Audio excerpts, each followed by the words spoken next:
ये कहानी तब की है जब मेरे को जेईई के बारे में पता चला था। तो ये कहानी बहुत इंटरेस्टिंग है, मैं सुनाती नहीं हूँ, एक्चुअली तुम लोग को दिखाती हूँ। चलो, जब मुझे जेईई के बारे में पता चला, अलग से एक्साइटमेंट थी, लाइक कि मैंने जेईई का पोस्टर लगा दिया, पर यहाँ नहीं, because I am an ambivert. कोई भी देख लेगा तो जज करने लगेगा। तो मैं इसको दरवाजे के पीछे लगाती हूँ कि आज से ये गोल मेरा है, मतलब मेरा यही गोल है, जेईई क्लियर करना। आई नो इसमें इंटरेस्ट नहीं था, बस एक रैट रेस का हिस्सा बन रही थी। बट फिर भी मैं सबको ये देखते हुए, करते हुए एक अपना गोल सेट करती हूँ एंड देन उसके बाद अपनी तैयारी कर देती हूँ स्टार्ट। एंड देन शुरू-शुरू का बुखार था, शुरू-शुरू का प्यार था जेईई से। उसके बाद जेईई को मैं इतना सीरियस ली थी कि हाँ, मैं उसके बारे में थोड़ा पढ़ने लगी। बट उससे ज़्यादा मैं सीरियस थी उससे मिलने वाले कॉलेज को सोचकर। आई डोंट नो बट उसके कॉलेज से मेरे को ज़्यादा बेस्ट हो गई। मतलब आईआईटी, एनआईटी ये सारी वीडियोज़, रील्स मैं देखा करती थी। एंड उसके पीछे जो बैकग्राउंड म्यूज़िक चलता था, लाइक अट्रैक्ट करते थे सब यार। जैसे लगता था कि क्या ही कॉलेज है, क्या ही कॉलेज लाइफ होगी मेरी अगर ये एक बार क्लियर कर लिया तो। पूरे एरिया में कि यहाँ किसी का नहीं है, किसी ने क्लियर नहीं किया है, मैं क्लियर करूँगी, ऑरा हाई हो जाएगा भाई। एंड वो कॉलेज ड्रीम, मतलब कि मूवीज़ में कॉलेज लाइफ देख के ना ऐसी बैठ गई थी दिमाग में कि क्या कॉलेज लाइफ मेरी होगी, कैसी कॉलेज लाइफ होगी मेरी, क्या लाइफ स्टाइल होगा। भले मेरा यहाँ पे मैं तैयारी उस टाइप का ना कर रही हूँ, बिकॉज़ तैयारी करने का मन करता ही नहीं था, पर फिर भी ज़बरदस्ती कब मैं पढ़ाई करती थी। जेईई एक मैं ज़बरदस्ती का प्रिपरेशन करती थी एक प्रेशर के साथ, क्योंकि मैं इसमें इंटरेस्ट लेके पढ़ती नहीं थी। एंड एक समय के बाद तो मुझे इससे में पढ़ने में कोई इंटरेस्ट नहीं आ रहा था, मेरे को पढ़ने का मन भी नहीं कर रहा था। मैं कोर्स ली थी बट वो कोर्स उस समय मुझे याद है 4000 का था, वो भी वेस्ट कर दिया मैंने, कुछ पढ़ा ही नहीं, कुछ ख़ास पढ़ा ही नहीं। बट फिर भी आता है वो दिन जिसका मुझे इंतज़ार नहीं था, एक्चुअली था बोर्ड रिज़ल्ट का दिन। जिस दिन बोर्ड रिज़ल्ट निकलता है, उस दिन मैं अपना रिज़ल्ट सर्च करने बैठती हूँ। दिल धक-धक करता है, भाई क्या हुआ होगा? क्या मैंने जितना एक्सपेक्ट किया उतना नंबर आए होंगे? भगवान जी की नाम लेती हूँ एंड देन मैं अपना रोल नंबर डालती हूँ और क्लिक करती हूँ रिज़ल्ट देखने के लिए। रिज़ल्ट मेरे सामने होता है, सबसे पहले मैं नीचे जाके देखती हूँ कि मैं पास हूँ कि नहीं, कंपार्टमेंट तो नहीं लगा। तो मैं देखती हूँ पास हूँ, वहाँ पे तो गहरी साँस लेती हूँ, बट कहते हैं इतनी जल्दी खुश नहीं होना चाहिए। उसके बाद जब मैंने अपना नंबर देखा, देन उसके बाद से मैंने उसको कैलकुलेट किया, लिख कर कैलकुलेटर में डाल के कि परसेंटेज कितने बन रहे हैं। And I am very disappointed because मैंने ये एक्सपेक्ट ही नहीं किया था। मैं सोच रही थी अगर 10th में मेरे थोड़े अच्छे नंबर आए थे, तो इसमें तो मैं फोड़ दूँगी, बढ़िया निकालूँगी। बट ये सब के सब जेईई की वजह से हुआ था। ये कहना गलत नहीं है कि आप जेईई और बोर्ड को साथ में लेके चल सकते हैं। बहुत महान बच्चे होते हैं जो दोनों को लेके क्लियर कर भी लेते हैं। बट देखो सबका आईक्यू, सबका हर दिमाग, हर एक चीज़ अलग-अलग होता है। हम एवरेज बच्चे में से गिने जाते हैं, मैं एवरेज बच्चे में से गिनी जाती हूँ, मैं कोई टॉपर नहीं रही हूँ।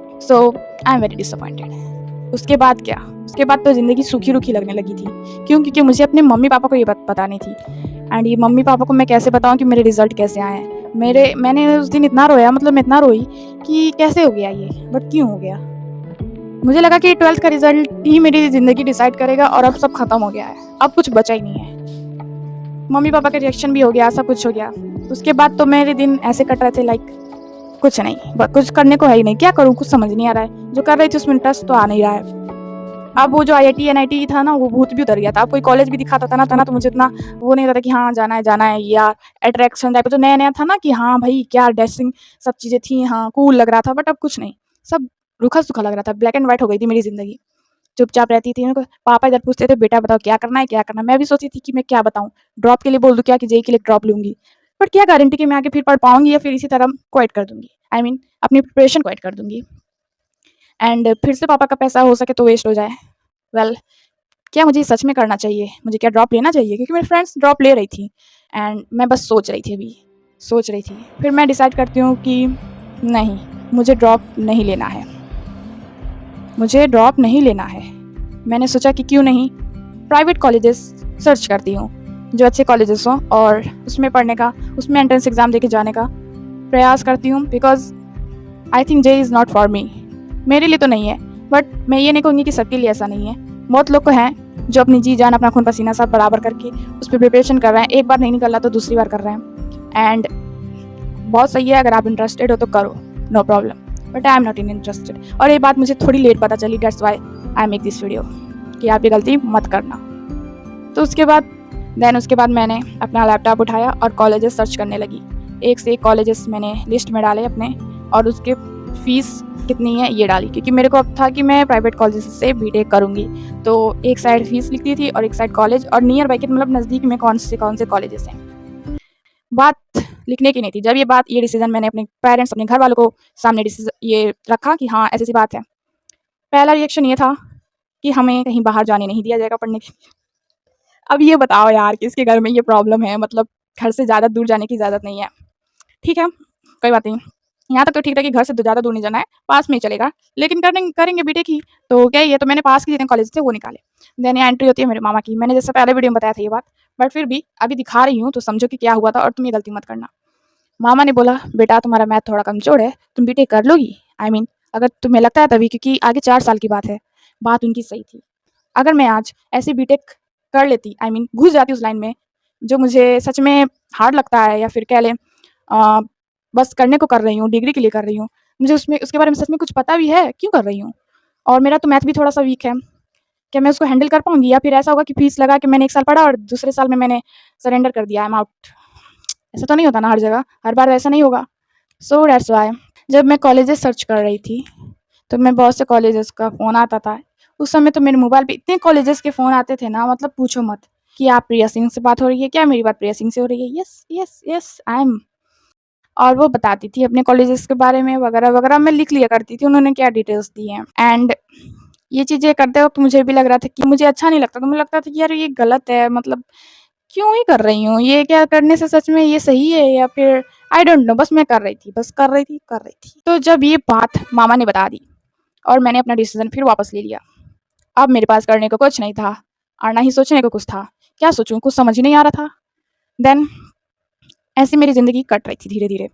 लाइक मैं एकदम बिगड़ चुकी थी। जैसा मैंने बताया देवदास वाली वीडियो में कि मैं देवदास बन गई थी।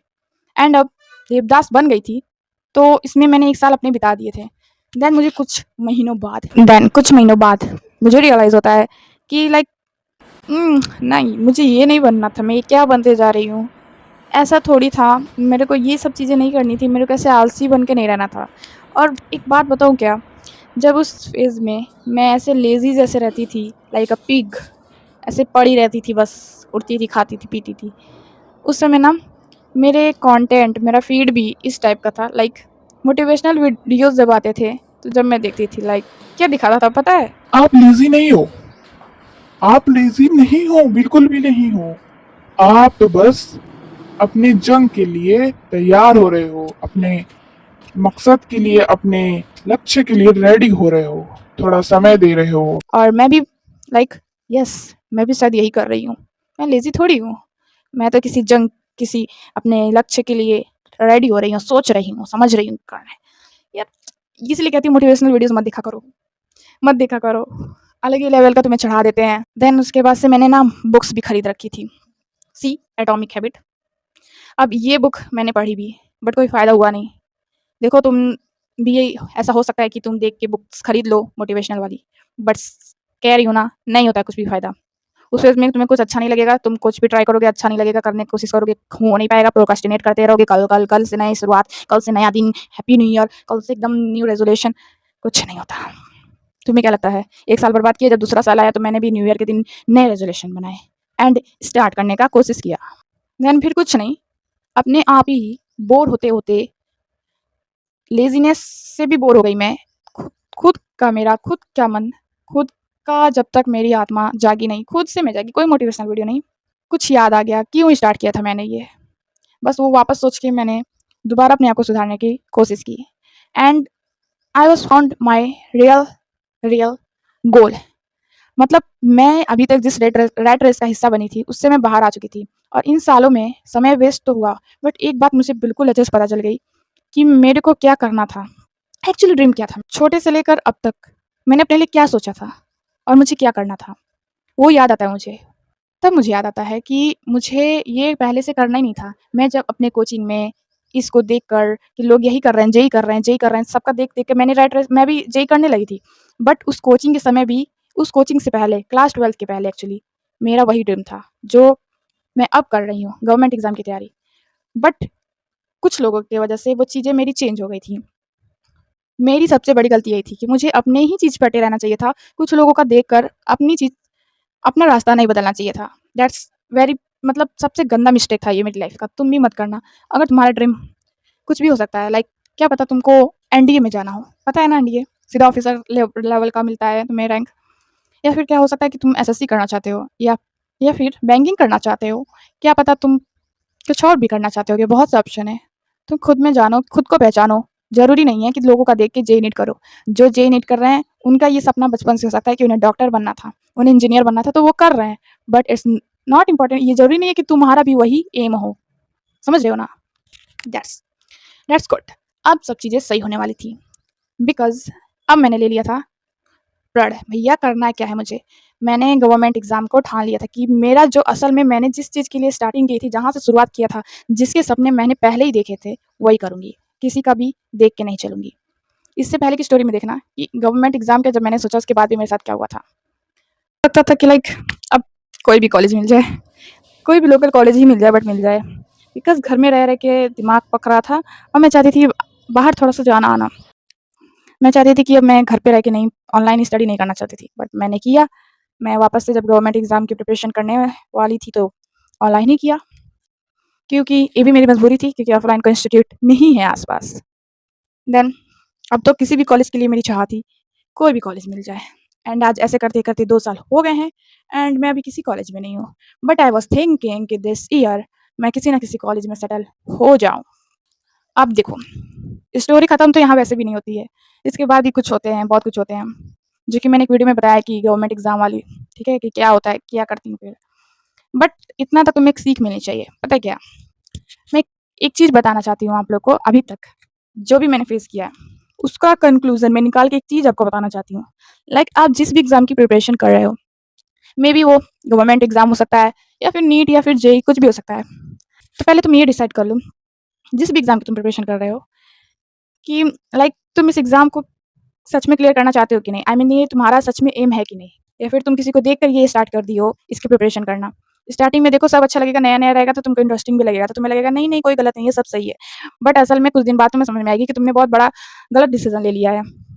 एंड सेकंड ये कि अगर तुम्हें पता चल गया तुम किस चीज़ की तैयारी करनी है, तुम उस चीज़ के बारे में प्रिपेयर हो रहे हो, तो ये चीज़ देखो कि तुम उस पे कितना साल लगा सकते हो। लाइक कि तुम्हारे घर में ऐसा है कि तुम कितना भी साल लगा सकते हो, पढ़ सकते हो, कोई तुम्हें रोके-टोकेगा नहीं, तुम्हारी कोई प्रॉब्लम नहीं है, तुम जितना ईयर चाहे उतना ईयर ले सकते हो, दैट्स गुड, ठीक है करो, बट फिर भी उसी के पीछे मत पड़े रहो। गवर्नमेंट एग्ज़ाम वालों के लिए ख़ासकर है कि कुछ लोग 5 साल वेस्ट कर देते हैं, कुछ लोग 6 साल केवल एक एग्ज़ाम के पीछे, और जब वो एग्ज़ाम नहीं निकलता है, देन उनके पास कोई स्किल भी नहीं होती है कि वो कहीं और सेटल हो पाएँ। तो कहने का मतलब है, जो भी एग्ज़ाम की तैयारी करो, उसके साथ-साथ स्किल भी सीखो। तुम अपनी तैयारी करते रहो, बट साथ में एक स्किल भी सीखो, बहुत ज़रूरी है तुम्हारे लिए। अभी से सीखो, कोई भी स्किल हो जिसमें तुमको इंटरेस्ट हो।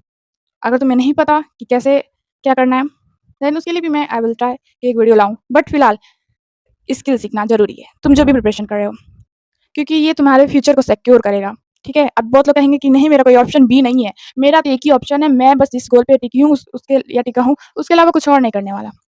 बस सी थोड़ा प्रैक्टिकल होके सोचो कि क्या तुम किसी एक एग्ज़ाम के पीछे अपनी ज़िंदगी बर्बाद कर दो, और तुम्हारा अगर ना निकले, बाय चांस निकल जाए तो वेरी गुड। तुमने जो स्किल सीखी है वो वेस्ट तो थोड़ी जाएगी यार, साथ में ही रहेगी ना, काम ही आएगी। तुम एक स्किल सीखो, ये बढ़िया है, ठीक है? और कुछ नहीं कहूँगी। एंड वन मोर थिंग, तुमको क्या करना है ये देखो। तुम किसी मोटिवेशनल यूट्यूब वीडियोज़ देख के कोई भी चीज़ें खरीद मत लो। लाइक बहुत लोग बोलते हैं कि तुम ये खरीद लो, तुम्हारी प्रिपरेशन मस्त हो जाएगी, तुम लैपटॉप ले लो, तुम्हारी पढ़ाई अच्छी हो जाएगी। ये सब चीज़ें मत करो। देखो तुमको असल में जो लगता है कि मुझे ज़रूरत है, असल में ज़रूरत है कि नहीं है, रियलिटी चेक थोड़ा लो, तभी करो, ठीक है? बहुत लोग ने मेरे को सजेस्ट किया, ये बुक ले लो, वो बुक ले लो, 700-700 की एक-एक बुक मैंने मोटी-मोटी जेईई के टाइम ले ली थी, एक भी मेरे से हुई नहीं, सब मैंने बेच दिया वापस, जिस दुकान से खरीद के लाई थी हाफ प्राइस में, ठीक है? क्योंकि उसको लगवाने वाला कोई नहीं था। जिस कोचिंग ने मुझे को ये रिकमेंड किया, उन्होंने भी नहीं लगवाया, ठीक है? बस बुक्स बोल खरीदवा ली और कुछ नहीं करवाया, तो पैसा ही वेस्टेज है ना एक तरह से। और बाकी कोई भी डाउट हो, तो तुम मुझे बताओ। मैं बता सकती हूँ कि हाँ, तुमने ये करना है या नहीं करना है, क्या गलती हो रही है, क्या नहीं, ठीक है? आई विल ट्राई, देखो मैं ट्राई करूँगी कि तुम्हारा प्रॉब्लम सॉल्व कर सकूँ। मैं गारंटी नहीं दे सकती, ठीक है? क्योंकि तुम्हें खुद सोचना होगा, अब इतने बड़े हो गए हो, मैच्योर हो रहे हो, या फिर हो गए हो, अब एग्ज़ाम की तैयारी कर रहे हो, मैच्योर तो हो ही गए हो। सो सोचने समझने की क्षमता तो सबके अंदर अब आ गई है, सो व्हाई नॉट? ओके।